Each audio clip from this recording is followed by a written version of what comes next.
Dr. Cyndie Courtney earned her Bachelor of Science degree from the College of William and Mary, where she studied biology and marketing.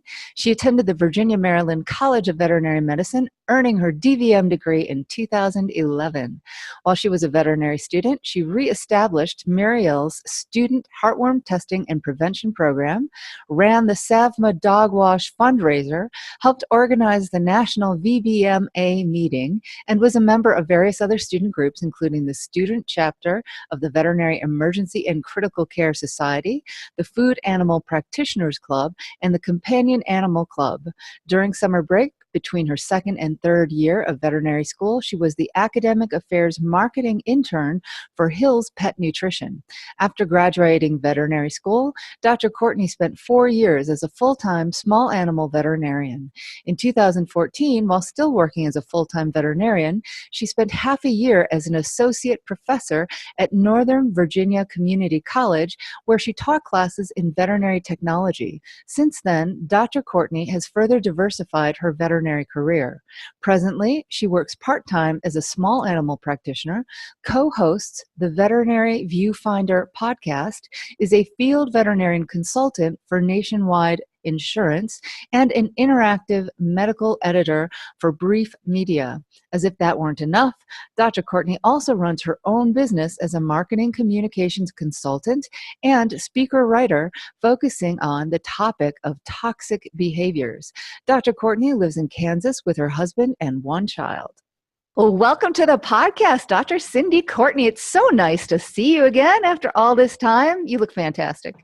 You look fantastic too, and it's so great talking with you, especially outside of the stress and pressure cooker that vet school can be. Oh my God, it was a different world. It was a different world. And I remember you very fondly. I remember you as a very nice person. Oh, yeah. Good. I always thought you were nice. Well, that's good. That's good. And I know we're going to dive into some of the stuff I'm working on now and how the dark side of Cyndie as well. We all have a dark side. We yes. all have a dark side. Absolutely. Yeah. And I actually, in the first book I wrote about preparing for being a veterinarian, I wrote about my dark side. I've personified her as Lursa the Klingon. Nice. That's awesome. Also, vets are dorks. Huge dorks. Yes, exactly. But the angry Klingon, that's my dark side. Yeah. So I love it. We all have one. And I think we should embrace it and be honest with it. And that's the only way that we can actually learn how to manage it. But let's start with, I'm curious about, because when you were an undergraduate student, you were studying, you were doing your pre-vet classes, but you were also taking marketing classes, which is a big part of your life now. So did you always know that you wanted that to be a part of your veterinary career? What were you doing? Not when I first got started with it. So, unbeknownst to me, when I started down this journey into veterinary medicine, my mother had actually wanted to be a veterinarian, and she had never told me that, had never shared that with me until actually after I graduated from veterinary school. Oh my God. She had failed organic chemistry twice. And so that dream didn't happen for her. And she had never pressured me, never made me feel like, that I was living her dream or anything like that. It just kind of turned out that way. But she did worry for me, I think, when I got into college and I was pursuing biology, that, when she had graduated with a biology degree and had really only had research as a career path open to her, she had felt very limited. And so she encouraged me to diversify my interests and maybe to consider double majoring in something in addition to biology. And I thought to myself, well, what's practical? What can really be helpful along with biology? And I thought, well, business is helpful. Like, what isn't business, right? So at first I actually entered the business school thinking I was going to be an accounting major because that seemed like the most practical thing that you could do. But accounting's really boring. If anyone, people who do accounting are really fun because if you have the stamina to sit and do accounting all day, then you need to have a lot of fun on the weekend. So accountants are like some of the most fun people you've ever met, but it wasn't for me. And I had thought marketing was so much about tricking people. Like, honestly, I thought it was about slick PowerPoint presentations, ads, and convincing people to buy things they didn't really need. Naked ladies in ice cubes. Yes. That, and what's up? Super Bowl ads, right? Yeah. But I got into business school and I quickly found out that marketing was a lot of psychology, which was science and was really fascinating to me. It was a lot about decision-making, which so much of veterinary medicine is about making decisions and guiding people through making decisions. And it was really about figuring out what people needed and figuring out how to communicate what you had that they needed. And I realized pretty quickly that that would be relevant to veterinary medicine and help me with my clients. So I kind of latched onto marketing and got more involved with that, especially the psychology side of that. Your mother is a wise woman. She is. She's a smart lady. She's a smart lady. And I was, I always knew I was interested in medicine. I was not one of the people who always knew I wanted to be a veterinarian. I had always loved animals. We always had pets. I always had, my own little pocket pets. But it wasn't actually until I started working at a pet store as a teenager. I got to be a certain age and my mom was like, okay, if you're not doing something over the summer, like you got to go to summer school to learn something new, or you got to get a job. Like you're not going to sit around the house all day doing nothing.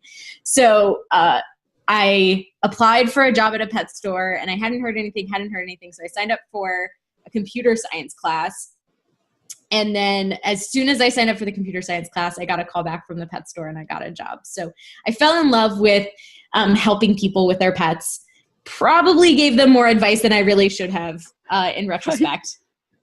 But yeah, and that's when I kind of realized this might be something I could do for a living and help strengthen that relationship. So it's so funny. It's so funny that you say that about giving more advice than you probably should have. And you only realize that in retrospect. Like I remember, before vet school, I ran a pet sitting company and it's, you go on the internet and I know this and this, and I'm going to tell everybody this and this, and you don't know what you're talking about. And right.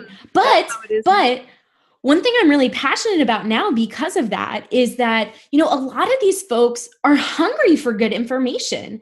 And especially, I ended up at one point talking to Pet Sitters International, their national conference, and they were so hungry for good information.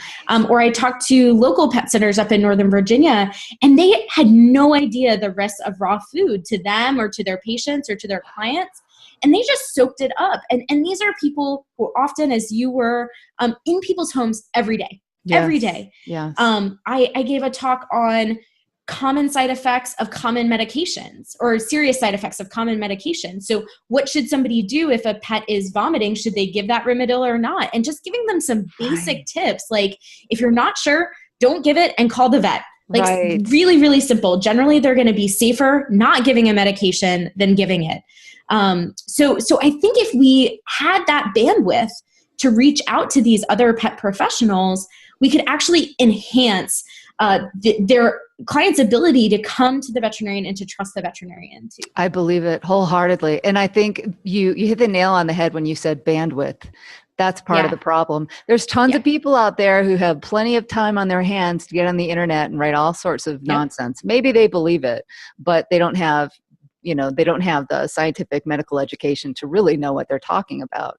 Right. So that's what's out there because those are the people who have time. So I'm hoping that, more vets are going to, and we'll get to that later because I love how you diversified your career, but more vets are going to find that they enjoy having many different pieces that all fit together rather than just doing practice and nothing else, which is all consuming and I think can really wear you down if you do it that way. Absolutely. If you have many things and maybe one of them is public outreach, and that's so helpful and it's good for us psychologically, and it's so good for other people and for pets in general and for the field of veterinary medicine. Yeah, absolutely. Yeah. So now when you were in veterinary school, again, you were like, okay, you were in the large animal club, you were in the small animal club, you were in the emergency club. Like, what were you doing? Did you know what you were going to do?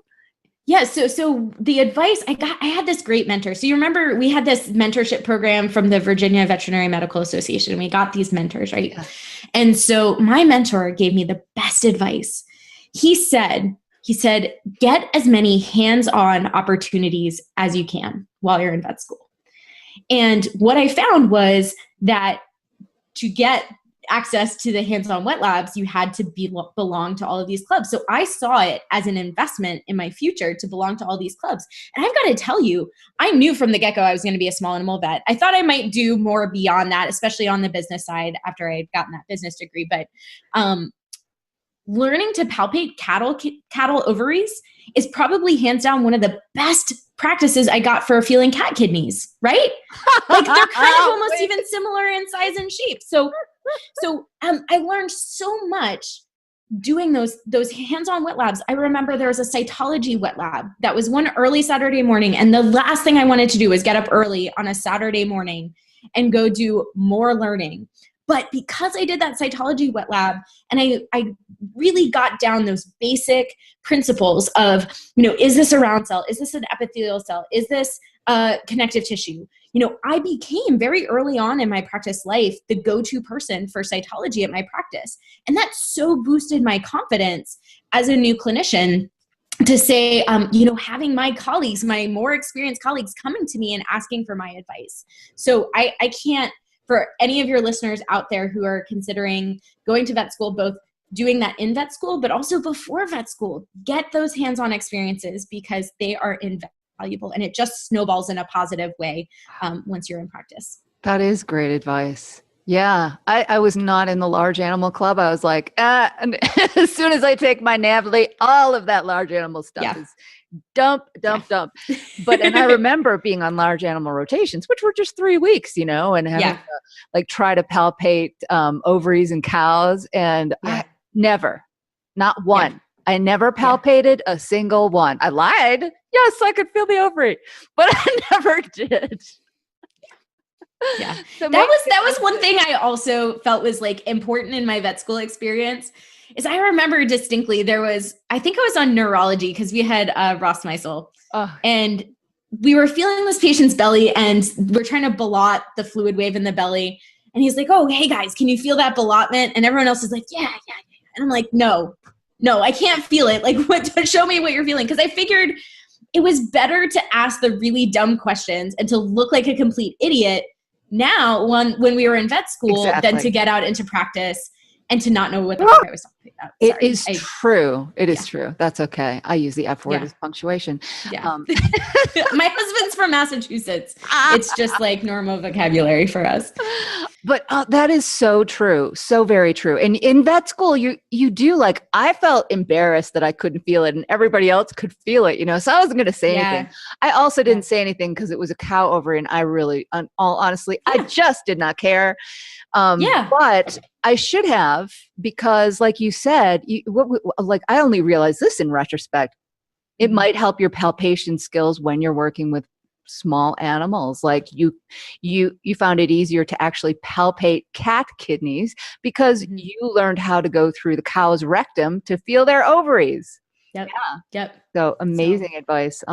Best time to make mistakes and look like an idiot because that's what you're there for. Yeah. And I had a couple times during vet school, probably the best compliment I think I ever got from a vet school classmate was that they liked the questions that I asked. And I think we got that compliment as a class as well, that we asked good questions. When you ask questions, I think sometimes people either aren't paying attention, so they ask a question that's really just been answered. Or they ask a question that makes themselves look impressive. They're like, but what about blah, blah, blah, blah, blah, blah, blah. Right. That's way beyond anything we're talking about. Yes. But I think as a class, the fact that we could ask questions that were relevant or, probe deeper or showed an understanding of the subject, I think was one of the best compliments we got as a class or that I got as an individual. Mm-hmm. Wonderful. And so in general, you seem to really love veterinary school. Was there anything about veterinary school that was difficult for you? Let's see. It was interesting. My first year, I think I was super straight laced and I was on the SAVMA board and I had to get people to do certain things. And I felt I kind of came across in this very specific way first year. And I realized that was not something that worked for me. And then I ended up, I think, joining one of our fraternities in the second year and letting go of that other role and finally being able to have fun and socialize with our classmates. So I think that was a challenge was at least at first, having people perceive me in a certain way that didn't fit with how I perceived myself. So that was a challenge. And what, I do think be more specific? Like, what do you mean? Were you like, you were being perceived bossy or? Yeah, absolutely. So as like the SAVMA representative, our first year, one of our jobs was to run the dog wash, which you probably remember. So at least in Virginia, Maryland, the freshman class is obligated to run the dog wash, which is one of our big fundraising events for SAVMA, the student AVMA group. Yeah. So, and the year above us was so pushy, and they were like, you've got to make sure everybody shows up. It's required, blah, blah, blah, blah, blah. Even to the point where if there were some people who, had big stuff going on, like I felt like we were being pressured to make those people feel guilty about not being able to be there. And that really just wasn't cool. And I didn't like having to be this almost kind of enforcer. And I think that paired with the fact that I cared about academics, I think made me come off as like this goody two shoes. I just study all the time. And I think the stereotypes that come along with that made people assume things about me, like, she doesn't have any fun, or she takes things too seriously, and maybe some rigidity. Yeah. Right. So yeah. Yeah. I have the same issues. Yeah. But I didn't even know that, or I don't remember that it was you like running it. I do remember thinking, I have to really wash dogs when I have all the study to do. Right. Yeah. But I don't remember like you specifically or resenting you specifically. Yeah. And that's one of the crazy things, right? Is I think through this whole journey, when you're applying to vet school and you're in vet school, when you become a veterinarian, how you think people view you looms so large in your mind. And it's generally way overblown compared to what people are really thinking. Even our clients, believing that our clients are going to be really upset with us if we do X, Y, or Z, or we don't do X, Y, or Z. And that was a big hurdle for me, is just learning to realize I was not as important to other people as I thought I was. Right. I can't remember the exact quote, but it's something like, when you get to your 40s, you realize nobody's been thinking about you at all, or something like that. Yeah. Spend most of our lives worrying about that. I got there early then, man, for the win. Oh, you don't worry about what other people think about you now? I wish I could. Oh, well, I do. I just realized that they don't care. Or I like to believe that they don't care. You have to remind yourself that they don't really. It's just us ruminating. Yep. Yeah. So, and between your second and third year of vet school, that's when you were the marketing affairs intern for Hill's Pet Nutrition. Yes. So, tell me about that experience. Yeah. What'd you get out of that? So that was actually really interesting. I had actually thought for a time, and actually some getting out of vet school too, I thought I was going to become an industry mogul who was running like a VP or an exec for one of these veterinary industry companies. I guess that still remains to be seen, but it's a lot lower on my radar these days now that I understand more about how industry actually works. But yeah, so I wanted to learn more about that field. And I wanted to get a summer job that I could actually get paid at and still do something relevant to veterinary medicine. And so I reached out to my contacts through the Veterinary Business Management Association, which I encourage everybody who goes to veterinary school to get involved with. And I learned about the availability of the internships at Hill's Pet Nutrition. So I worked in what they called their academic affairs department, which is the group that reaches out to students and just provides presentations for them. Just for anybody who's listening who thinks that people are paid off by Hill's Pet Nutrition. I don't know about you, April, but I've never gotten my payout. So, so yeah. I think I got a pen. Oh, there you go. Yeah. A good pen there. So, but anyway, I guess they did put on a little party for us before we went into clinics, and I think helped raise some money for that by like putting in survey results or something like that. Anyway, part of the work I did was just making sure people weren't gaming the system by like using a robot or something to do that. And also to look into ways that they might do more on social and kind of compare them in terms of their website presence to some of their competitors. So it was interesting. It was a good opportunity to kind of see some of the workings of those industry, those kind of big corporations that employ a bunch of veterinarians. I also happened to meet my husband while I was out in Kansas doing that internship. I had a sublet one town over from Topeka where Hills is located. And I went out swing dancing on my brother's recommendation to meet people because I knew nobody in Kansas. And I met my future husband there, and he followed me back to Virginia. Oh my gosh. Oh my gosh. And I love swing dancing. Oh my gosh. It's awesome. Actually, I think there are 2 other people who actually ended up, I came back home. I don't think they had started swing dancing till I came back. But I think I got some of them joshed into also joining swing dancing, and at least 2 people from our class also married people they met swing dancing. Oh, yeah. Wow.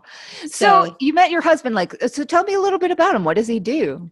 Yeah. So I like to joke that he makes the internet go faster. He's a network engineer. So what he does is when a company needs the equipment to help run the internet for their business and to help to connect to the bigger, wider internet, he's helping talk to them about solutions for their company. So that's what he does. Okay. So our Wi-Fi is pretty good, which is really awesome. Very useful. So that's him. And he, I kind of believed for a long time that knowing that career was really, really important to me. I had kind of come to believe, honestly, my first year in vet school, I had a relationship going into vet school that honestly was a really toxic relationship. And vet school is kind of a crucible, I think. I think there are a lot of relationships that if your relationship isn't going to survive vet school, it's not going to survive you being a veterinarian. So just heads up there. But I met this guy, and he wasn't scared by that. I kind of thought there's not going to be anyone out there who sees this as a good thing, who sees this as something awesome and desirable. And he could not be more enthusiastic about supporting me and the change I want to make in the world. So hold out. Those guys are out there. Right. And don't settle for those toxic relationships that hold you back and bring you down just for security's sake. Don't need it. Better off on your own. Heck yeah. And that's the thing I had realized. And I think once you realize that, and that allows you to hold out for the right person. That is so true. You've really got to realize that life can be so joyful, or as a single person, there's so much to enjoy. You don't have to have a partner.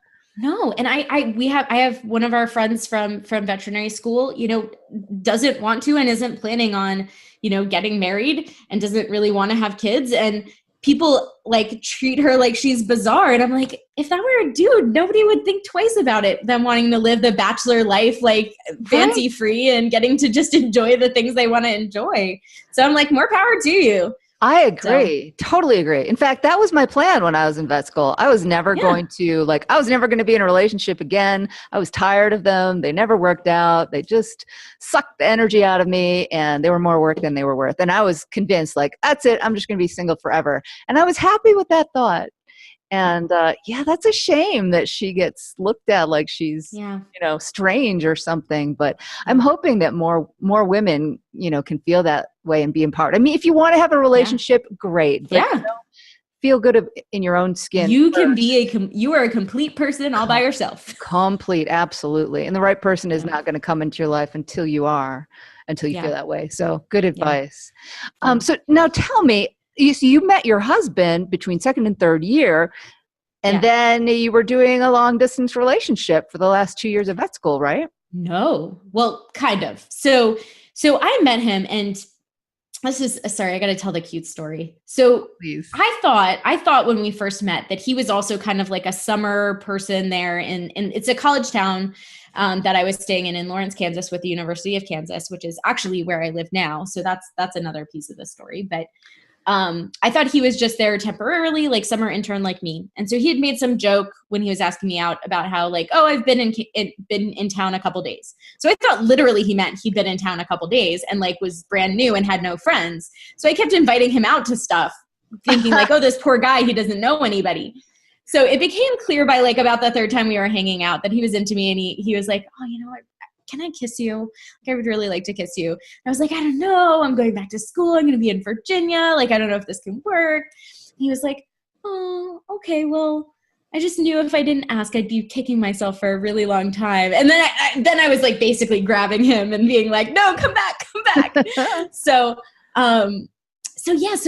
about a couple of weeks after we were dating, he had been in Kansas getting a religion master's, even though he's a computer guy. So I was like, so what are you planning on doing with your life? Thinking he's going to answer like how this professional thing is going to work out between the religion and the computer stuff.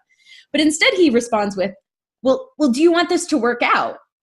And I'm like, whoa, that's not the question that I was looking for. So I look at him and I think, and I'm like, yeah, I really do want this relationship to work out. And he's like, well, I guess I'm moving to Virginia then. And I was like, yeah, right. This was 2009. This was right after the big recession. So I was like, sure, you're going to find a job in Southwest Virginia right now. Like, haha. Well, within 6 months, he had found a job in Lexington. So about an hour and a half north of Blacksburg, where we were going to school.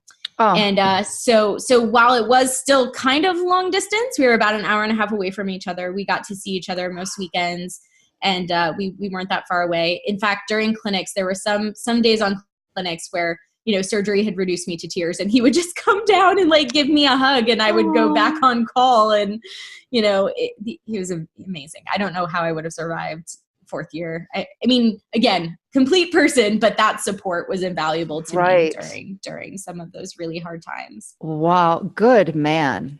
Yeah.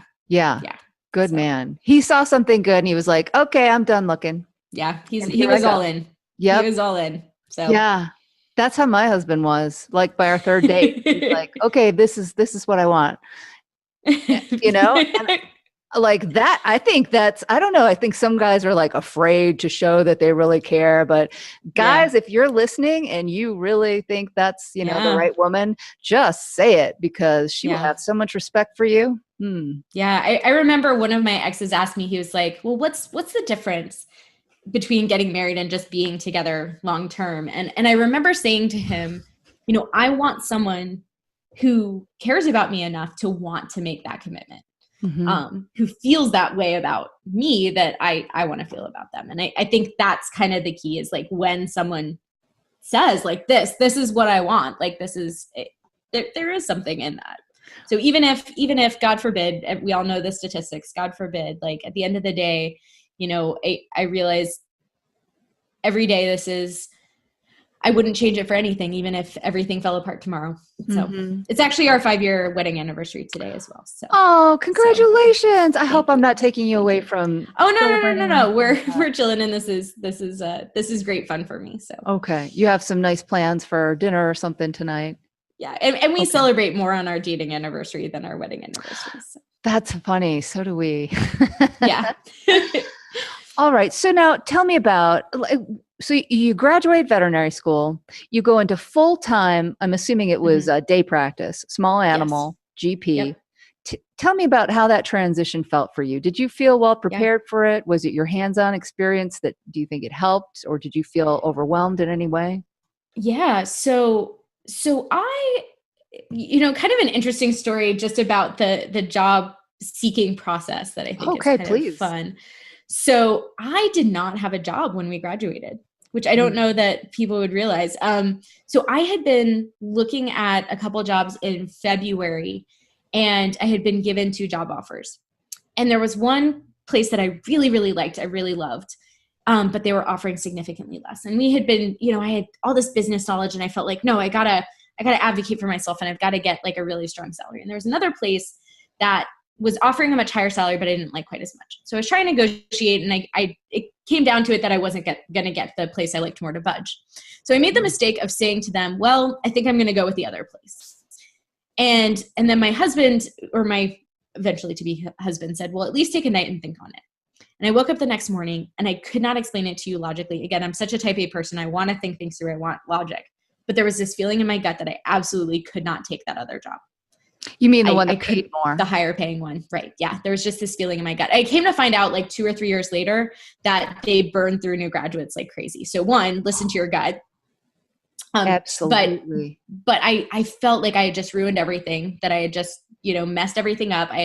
this opportunity to get this great job, and I had totally messed it up. Mm. So I didn't, I called them back and I said, hey, I would still like you guys to consider me, but I didn't end up getting that position, and I'm not surprised.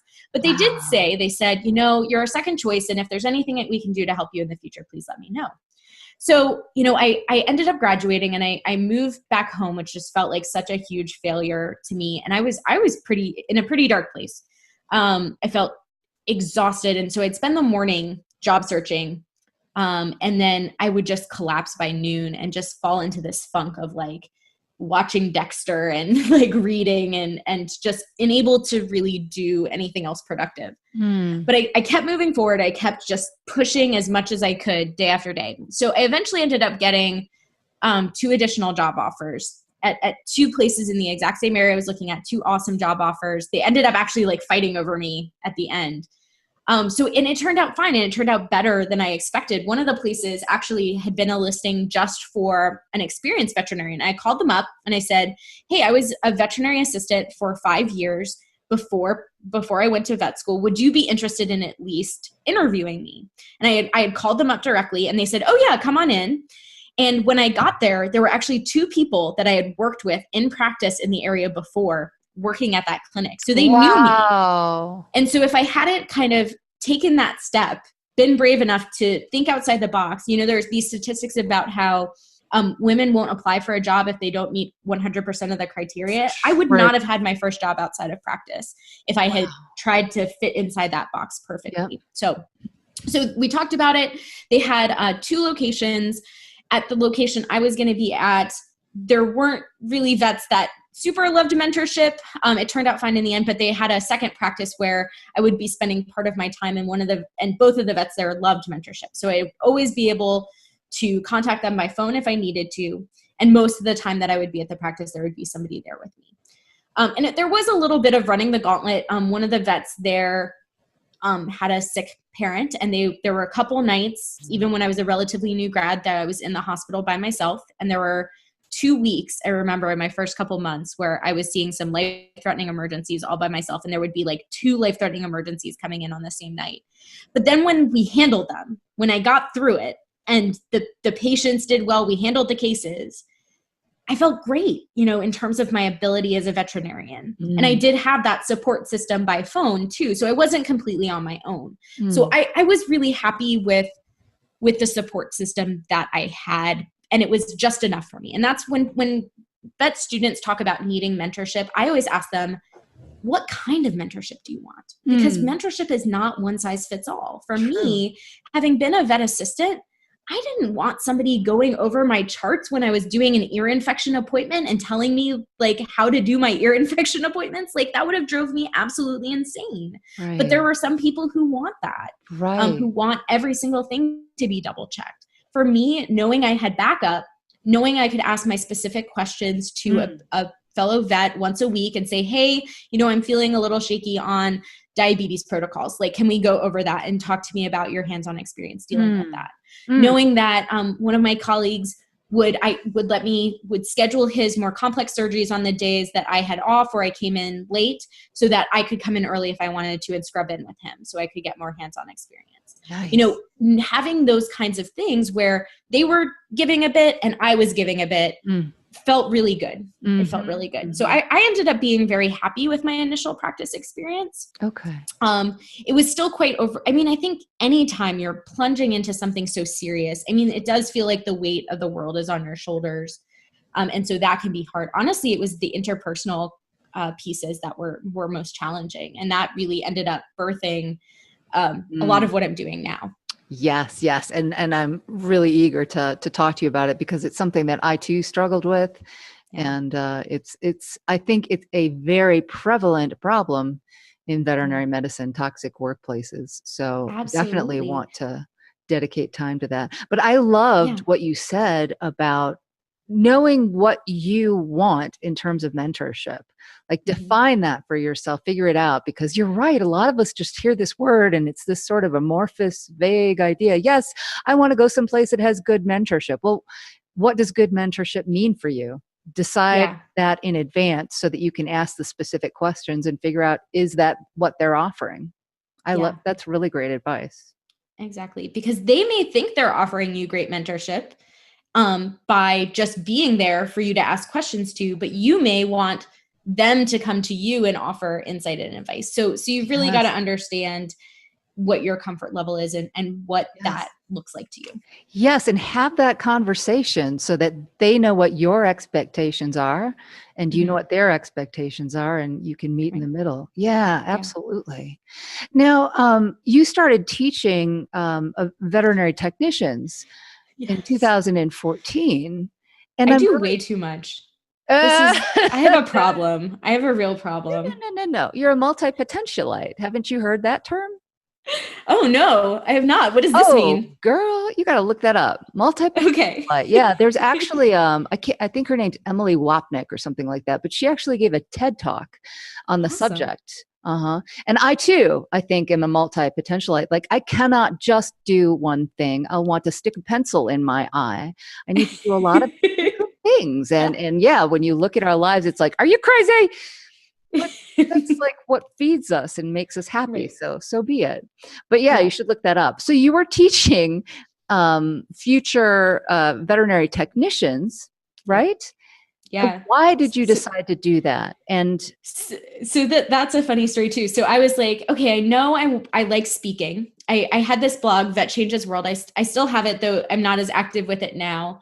And I knew I loved speaking. I loved veterinary business. And I thought, I'd love to get more involved with professional speaking. So maybe I can just get started with something small, something simple. Let me reach out to the local veterinary technician school and see if they'd like me to come and talk for free for Veterinary Technician Appreciation Week. So I call them up and I make this offer. And then they're like, actually, we need an instructor for this class that has no teacher. Do you want to teach this class? And I was like, I guess. So I ended up teaching this course, and it was one of the most rewarding things I've ever done. I learned a lot. I have way more appreciation for teachers now. I would definitely be open to teaching again, but it became very clear that it's much easier to teach if you're dedicated to doing it for a multiple year span.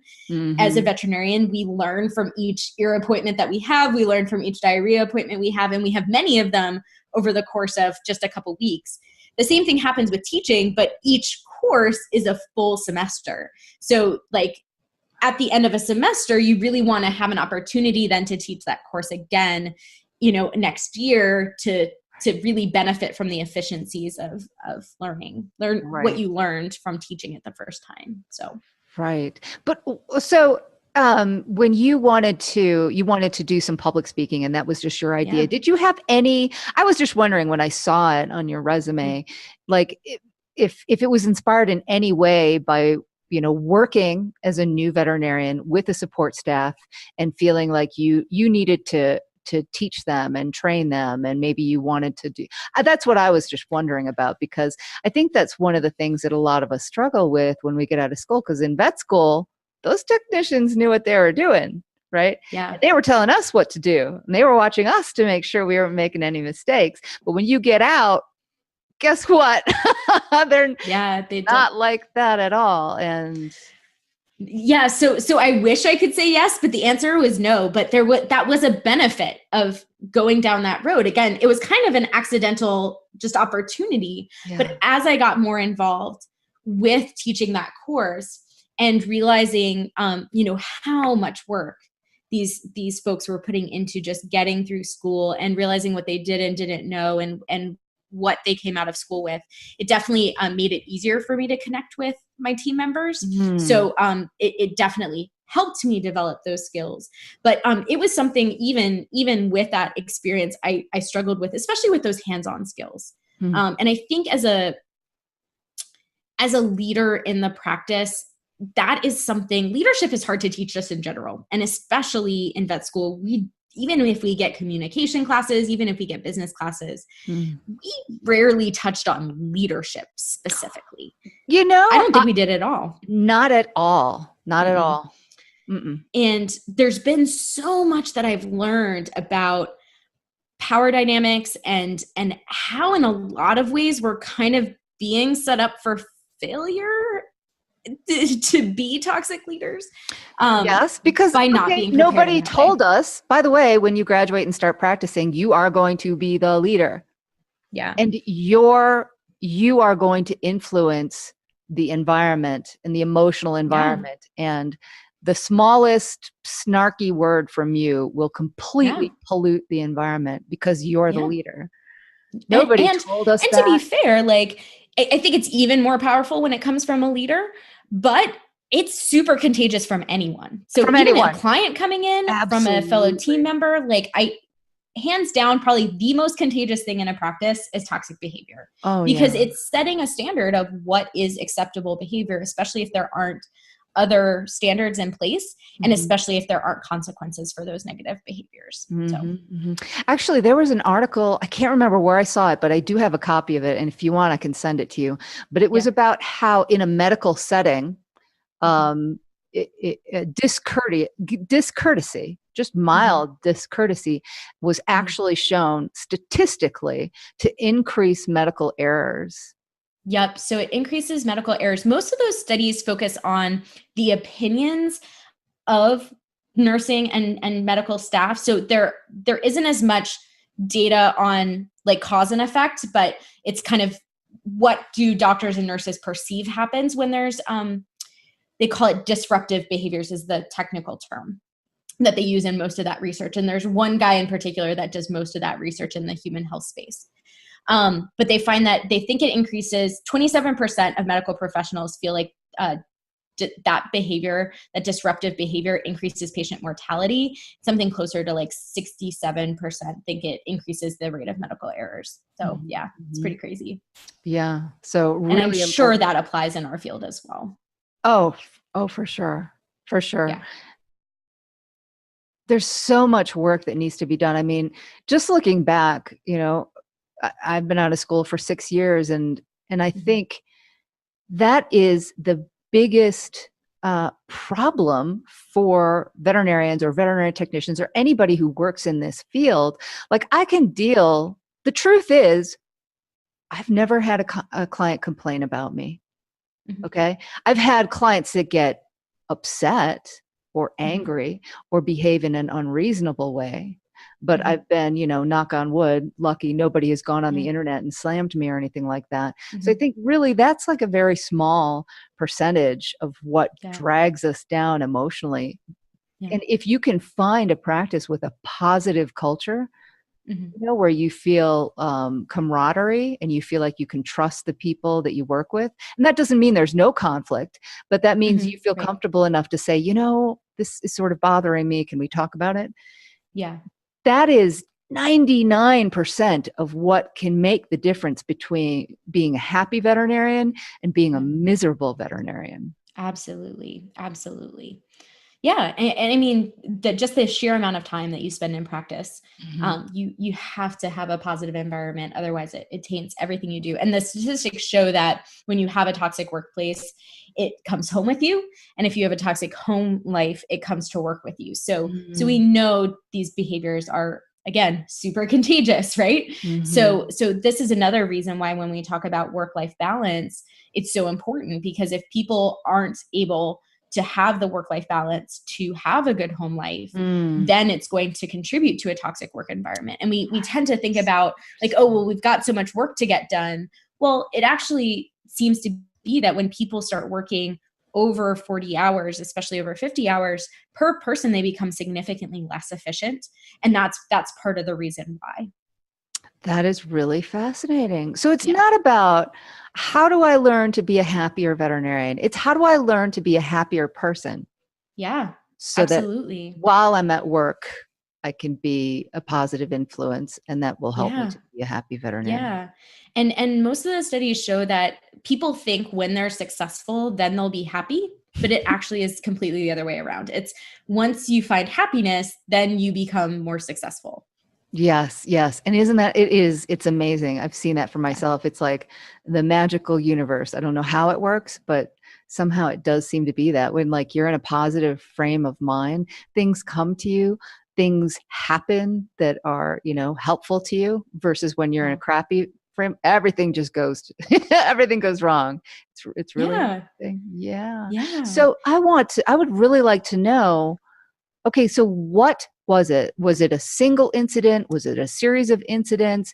What was it that inspired you to think, okay, I need to look into this like toxic workplace topic more and figure out what's going on? Was it looking at yourself and figuring out something that you needed to improve? Or yeah, absolutely. So when I talk about being the jerk researcher, everyone asks me like, well, who's the jerk? Like who inspired? And like, I was the jerk. So it was a specific incident that was kind of the cascade for this. I made a technician cry. So I was in practice and we had a new graduate technician who was administering propofol and was giving the whole bolus at once without pausing to see how sedate the patient was becoming. And I was really nervous. I was scared for the patient. And I yelled at her. I mean, I screamed, pushed her aside, took over. And she just paused for a second and froze and then ran out of the practice crying. And it's easy, I think, even when I tell this story still, like people will jump to making excuses for me. And I think it's a lot of times that a situation doesn't go the way we like. I think it's easy to find excuses and to keep being the way that we are, keep doing the things that we do. But I think if we take the time to find the feedback in any situation, or even to find the helpful piece of information from our worst critic, we're taking advantage of a resource that very few people can take advantage of, because a lot of people don't want feedback and they're very good at ignoring it. So yeah, you might get feedback that's, they're defensive. Yeah. And again, I think, we're so set in our identity, and a lot of times when we get feedback, it doesn't just feel like it's a response to our behavior or to our actions. It feels like it's about us. It feels like an attack on our identity. And for a long time, again, when this happened, when I made this technician cry, this wasn't the first time that my words and actions had been really hurtful to people. It had happened in college. It had happened in high school. There was a Cyndie haters club about me in high school. There was, when I was in elementary school, like one of my little grade school friends put a little note on my backpack that said, "I hate you." Like, so this was not the first time for this for me. And so, I came to think, I'm like, is this just me? Like, is it me? Am I flawed? Like, am I ever going to be able to fix this? I think there's this idea out there that difficult people are just going to be difficult. There's nothing they can do about it. You can't fix them. You can't expect to fix them. And so just get them out of your organizations as fast as possible. And so I was really curious because it felt so hopeless. It felt like someone was going to figure out that this is who I was, and I was just going to get fired and my career was going to be over because I was just going to be this kind of blacklisted, toxic employee. And so that's kind of where it all started, was to figure out, like, what can I do? Can I improve? What does the research say on this? And then it quickly became apparent that I could use this information to help other people. And where I had felt so alone, so flawed, so broken, the more I talk about this, it's like everybody tells me that they've been there. And I'm like, oh my God, it's not just me. Like we think that we're these flawed people, and it's really just part of the human condition. And we don't have to just live with it. There are things that we can do about it. Absolutely. I love this story. And yes, it was me too. Me too.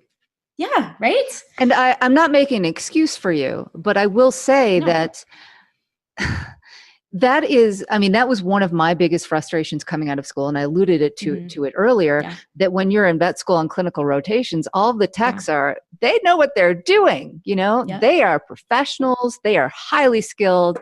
They're smart. And then I got out, and even though I was working in an ER, and ER technicians tend to be a lot more skilled than day practice technicians, but they weren't even good enough for me. Really, they just weren't good enough for me. And I was trying to save animals' lives. And I was like, they're getting in your way. They're going to mess things up. I can't depend on them. I don't know. Like, do you know what you're doing? I don't know. Like, this is all on me, So it's very frustrating. And especially when you're a brand new doctor and you're trying to incorporate all of this academic book learning into practicing medicine, which is completely different, just let me say, and managing people and the sick patients and the clients, like you it is really difficult to have any energy left over to think about questions like, how is my behavior affecting the people around me?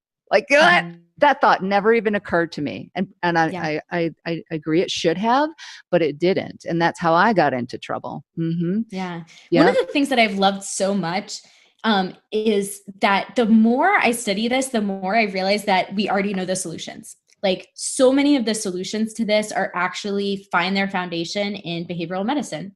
So when we think about how we treat each other, our instinctive response, just like so many of our clients' instinctive response to their pets, is to punish, right? To yell, to correct, to when really we find that the best way of training and teaching is to catch people doing the right thing, to provide positive reinforcement, to recognize what those tiny steps are, and to start shaping behaviors, to figure out where people are, where we want them to go, and start building that positive reinforcement to the place that they want to be. And I think when we start doing that, both with other people and with ourselves, and to focus on better instead of saying, this is a technician, this is my expectation of all technicians, then we have this ability, just like, I have a Pomeranian at home, and she's not a great retriever, but she loves jumping. And so I can shape all kinds of behaviors around jumping for her very easily. And so when we look at our individual team members and we say, like, what are your strengths? Like, what are you really, really great at?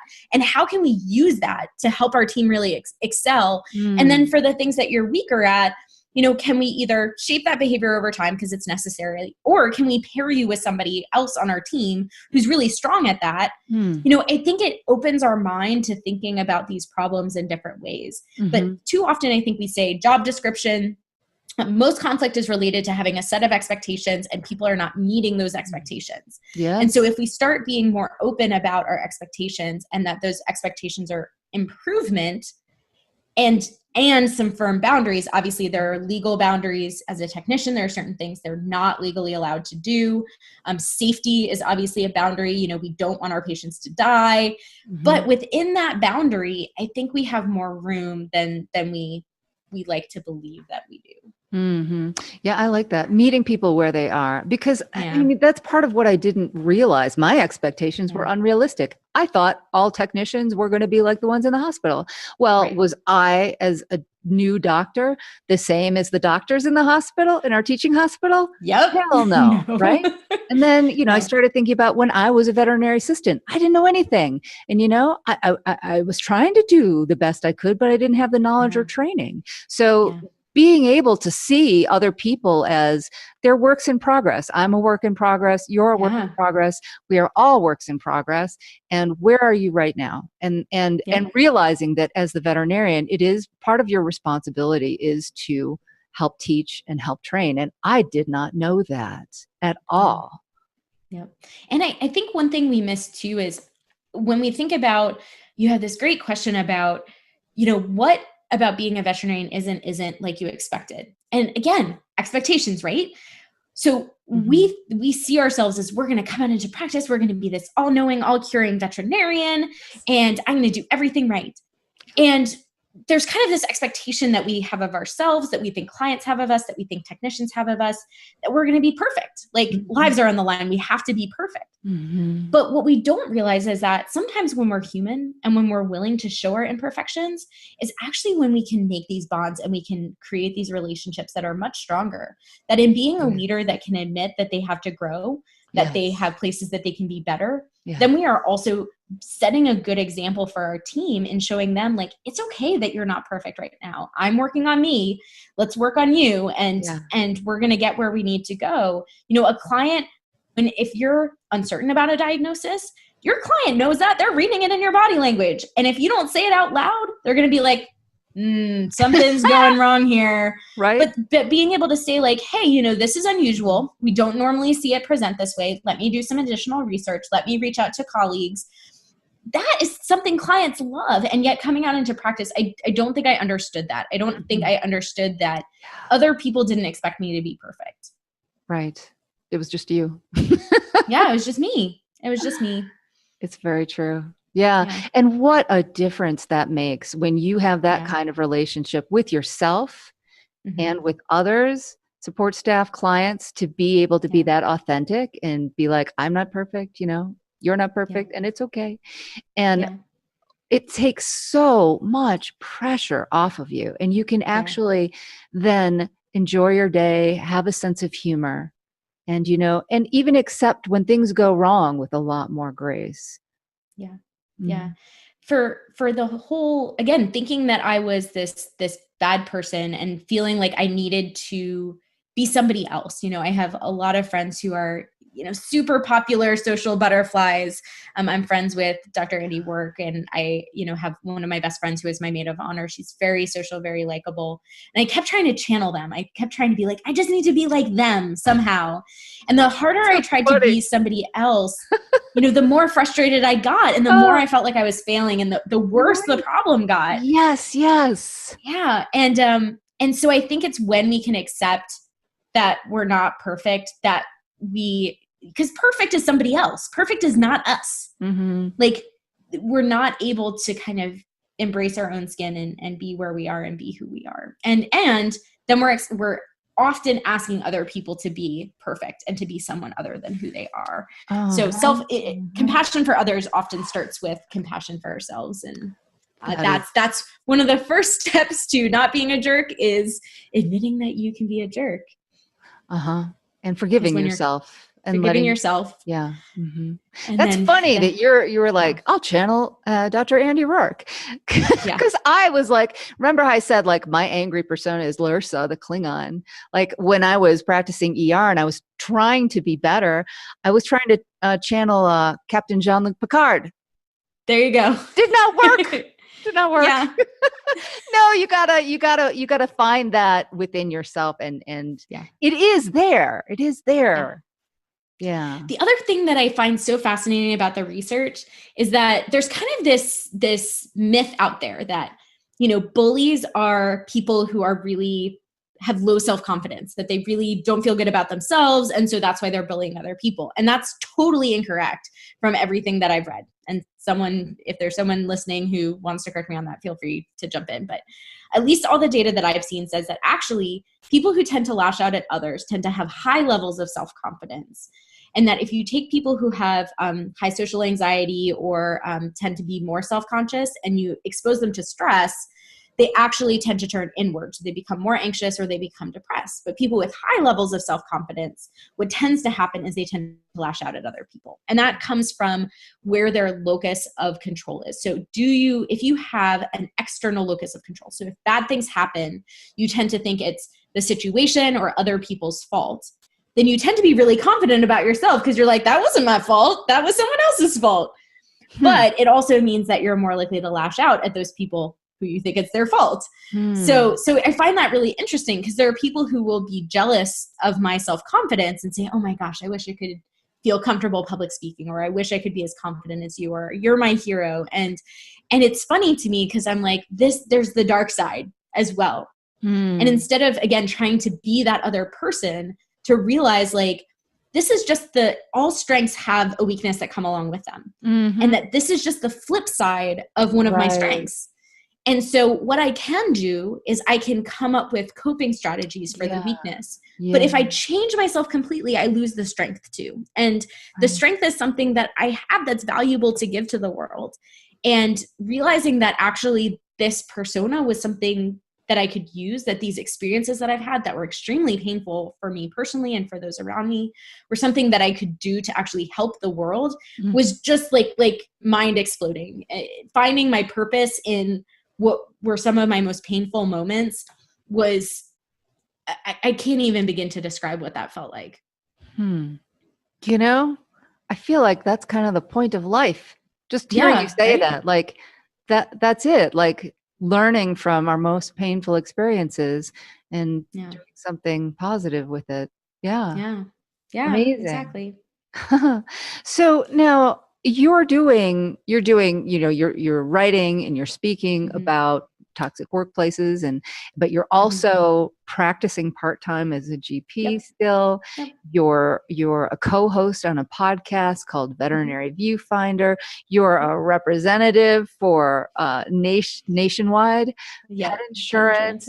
You're a medical editor for a brief media. Like, what the heck? How many hours do you work? And you have a husband and a child, a young child. Yeah.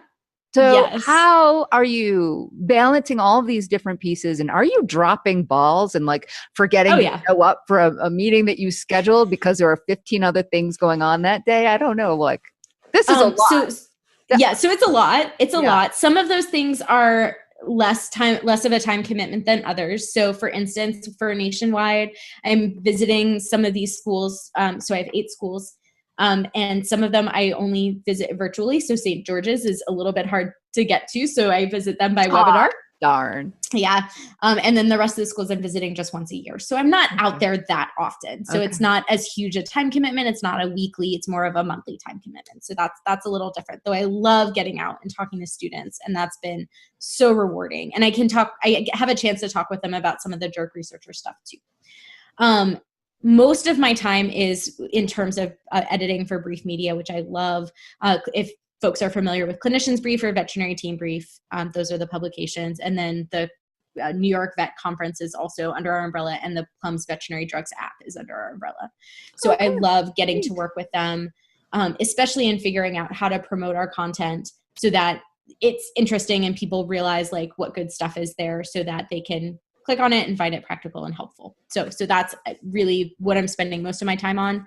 One of the things I was really surprised by, both when I took on that teaching job for veterinary technicians, because I was working full time then, and then I took on this part-time teaching job. Yes. Even though time-wise it was kind of overwhelming, in terms of my energy, I actually felt like I had more energy. Yes. Because sometimes splitting up your commitments and feeling like you're doing multiple things means that you're not putting all your eggs in one basket. And maybe you can relate to this too. I loved your advice about, doing community outreach in addition to practice and not just being in appointments all the time. I think it's huge. I love the idea of Google's, 20% time, spending 20% of your time doing something else, something that you're passionate about or something to grow the business. Yeah. Because I think when you can feel successful doing something else, if you have a bad day in the clinic, like it doesn't crush you. Right. It doesn't crush you. Right. So I found that to be super helpful. And I think I'm a better practitioner. It took it was really hard to let go. I had a lot of talks with friends of mine where when I was considering going to part-time, where I felt like, am I wimping out? Am I still a real veterinarian if I'm not in the clinic full time? And I came to realize after I actually made the change that I was actually a better clinician. I mean, I read up-to-date articles all the freaking time. So I get to pass on so much information to my colleagues who might not have time to read as many articles. Right. So I'm able to do better staff training. I'm able to do better team training. I'm able to, give these insights to clients that I didn't have before. So I feel like I'm a better clinician than ever. Even though you're bringing the enthusiasm from all of these other areas into the clinic with you too. And that joy is there and it's emanating out from you. Yeah. So I think that's something for I would encourage practice owners to consider too, is that there isn't just one way to practice. Just because it's the way that everybody else is doing it doesn't mean it's the right way. And especially as our field changes, I know you were talking about getting information out there. Telemedicine is going to happen. If we don't fill these client needs, someone else is going to do it for us. We're here to serve the public. And if the public has a need in terms of animal health and we're not going to find a way to fill it, we're going to lose it. We're going to lose it. So, and I think there's opportunities there, financial opportunities there as well. Like if that's what people need and they need that convenience, we can create business models around that too. Yeah. I think we have to. Yeah, absolutely. So don't be afraid. I was so excited when I backed down to part-time at my current position. I was really sure that they were going to let me go. I was really scared, and I kind of knew that going in. I said, I understand if I'm not a good fit for you guys anymore doing this. And I was so happy that they said, no, you add so much value to our team. We want to keep you. And that was so empowering. And so I would encourage people to, find a way. And that also is going to inspire so much loyalty in your team members. I mean, I don't ever want to leave my practice. Like they've been there for me and they value what I have to give them. So I want to Right. And all these things that you learn outside, you bring them in. Yeah. Yep. I think it's a win-win for everybody. But okay, so when you decide it was a difficult decision, but you felt that you needed to go down to part-time because you were feeling like that one thing was just not enough. You needed more diversity, more growth, more learning in other areas. And so, but you're going to part-time, so your salary is being cut. And were you like just gradually building piece by piece all these different things? Because I'm assuming that all of these bring in like a supplemental stream of income. So you've got multiple streams of income. And are you able now with all of these other things to make up the deficit from going from full-time to part-time?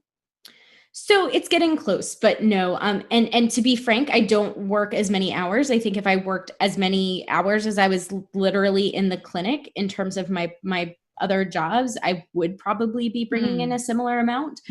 But I choose not to for my sanity and to spend more time with my family. Right. But I knew when I went down to part-time that I would not be bringing in as much. And that was something we had to budget as a family, but it was a sacrifice we also chose to make, again, for we only live once. I'm a well-controlled epileptic. So it's very much on my mind that, it's still possible, even though I'm well-controlled, that I could suddenly have a seizure and die. Yeah. So every moment is precious. And I think we do have to think about what we're doing with our life and whether it's fulfilling our purpose. And for me, especially knowing that, I have this need and this calling to give back in terms of learning to deal with difficult people, making the world a less mean place. It was really important to me to be able to invest time into doing that. So, and luckily I have, a family that can help support me in doing that as well. So. Right. This is really interesting because my husband wanted me to interview him for the podcast. So we did a comparison, MD versus DVM. What was it like going through medical school, practice, internship, residency, work-life balance, salary. And we talked about that, the fact that, a lot of, especially female veterinarians are wanting to go part-time. So a couple of really interesting things. So one, there are a ton of women who are mothers who are still full-time veterinarians, including people who are large animal veterinarians who, like, kids sick, they're toting the kid on their back with them, into the field when they're doing their cattle work. So I think one thing that I find really, really interesting is, as soon as I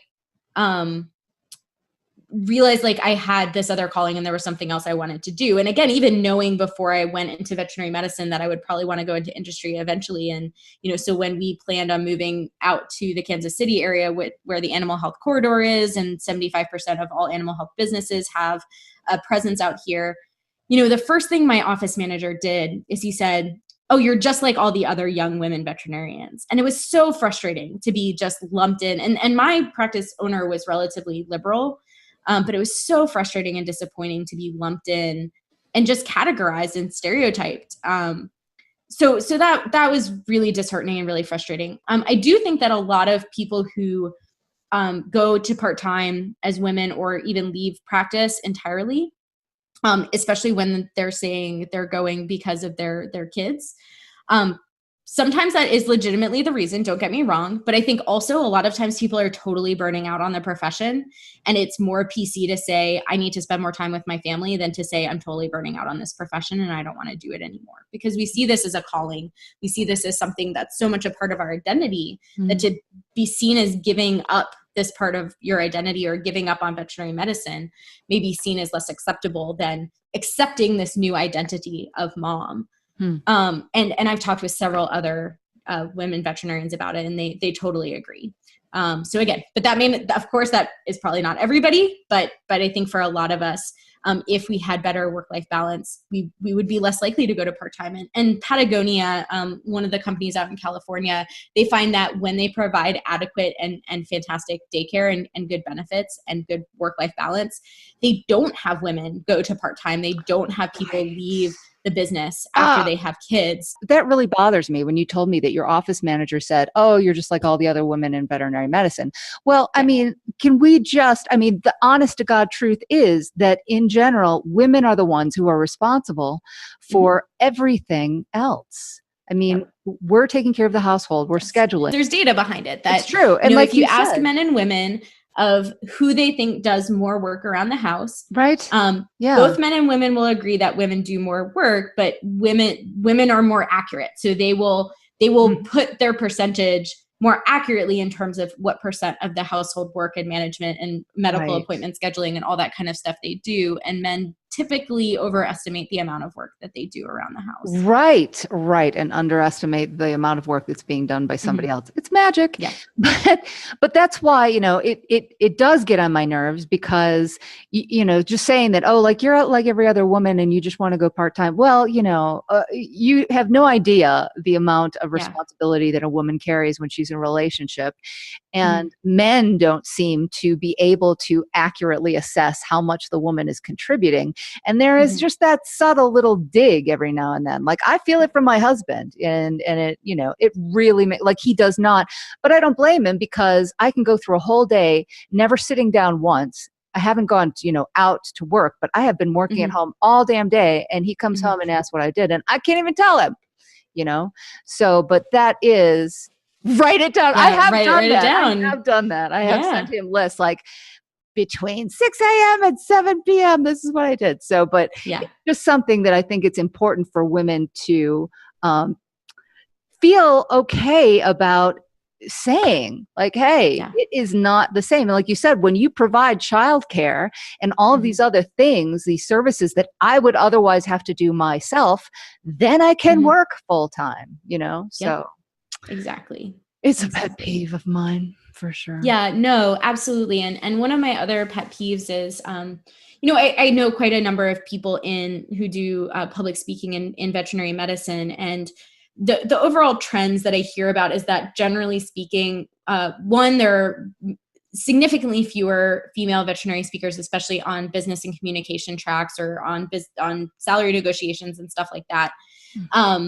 Which is troublesome because there are so many women out there. And often I found myself in lectures where I was being given information and I'm like, it just doesn't work that way for us. If I talk to a client that way, that would not work. Because their expectations of me as a woman are different. And unless I have a strong enough relationship where they know me and have their expectations set to Dr. Cyndie Courtney, they're going to default to the expectations they have of women. And so I think we need more of that and we need to start demanding more of that. And I'm trying to do some work to make that happen. And I would encourage our male peers to support that as well. And there are some people who are, even some male speakers who are starting to take those female perspectives more into account. I want to applaud Dr. Lance Rosa, who is a veterinarian and a lawyer who speaks to many of the vet schools about negotiation. And he's really changed. So that same negotiation talk that you and I got when we were in school now is very, very different. It's based on relationship-based negotiation, which is very different and is much, much easier for women to do and be successful at. Interesting. Mostly because, again, it fits into much more of those assumptions about, unfortunately, how women, quote unquote, should act. So it often is more successful. Fascinating. All right. Well, I could go on all day, Dr. Courtney, but I know we need to wrap up. It's your anniversary. I need to let you go so you can spend time with your husband. But do you have any last words of advice for future veterinarians or future veterinary students? Yeah. So I would just encourage you, I hate to say it, but I think there's a lot of negativity around the veterinary profession right now with people saying that, salaries are down or what's going to happen to the veterinary profession. But I would encourage anyone who is in vet school right now or anyone who's considering it to grab the profession by the horns. The future is what we make it. And I have met and know so many people who are excited about where this is going and excited about the opportunities there are and about making new opportunities. Mm-hmm. So look for those possibilities and take them on. I love that advice. And I have to say, I interviewed Dr. Elizabeth Johnson. She's the Assistant Dean of Student Success at Lincoln Memorial. And she is so young.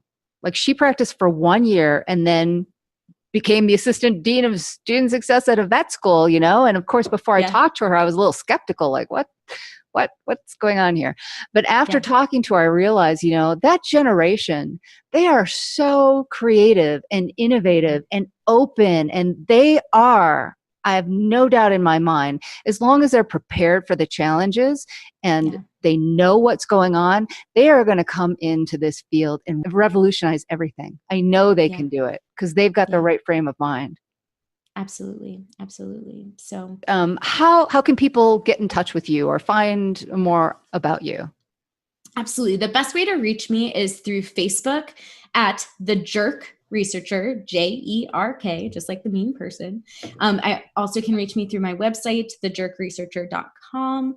And I have an Instagram page that I'm not using as much now, but that's The Jerk Researcher as well. So I'm hoping to use that a bit more. Okay, I'll put that in the show notes. And Dr. Courtney, do you have a favorite charity that you would like to tell listeners about so they can consider making a donation if they want to thank you for your wonderful time and advice? I would encourage them to donate to or even set up a Amazon Smile account with Pets of Homeless Animals. I was a little bit dubious when I first heard about this charity, which helps fund medical care for the pets of the homeless. Sorry. Yeah, what's it called? Not Pets of Homeless Animals, but it's Pets of the Homeless. Pets of the Homeless. Oh, I love that. Yeah, I think a lot of times we assume that people who don't have a home probably shouldn't have pets, but many people don't realize that homelessness tends to be transient. So often people are without a home for short periods of time. And if you can imagine being in such a difficult time of your life and losing one of your best friends, how difficult that would be. And how much pets can really help people in difficult places, either escape abusive relationships or depend less on drugs or alcohol because they have that emotional support and they feel less lonely because of a friend that's there, a pet that's there, and that those pets often keep them safe. And we often think that, well, if you can't afford to get medical care for a pet, should you have them? But these pets often have a better social quality of life. They get to spend all day with their owner. They're not stuck in a house while we go off to work. So a lot of times these pets have a really awesome quality of life, actually. So definitely would reach out and encourage you to learn more about them and donate what you can. Oh, that is wonderful. I had never heard of that organization. Thank you. Thanks for telling me about it. Yeah, I'll find the link and I'll put that in the show notes. Okay. All right. Dr. Cyndie Courtney, thank you so much. I have had such a good time catching up with you. Yeah, I feel like we're going to have some offline conversations and chat more. I would love that. All right. You take care. All right. Bye.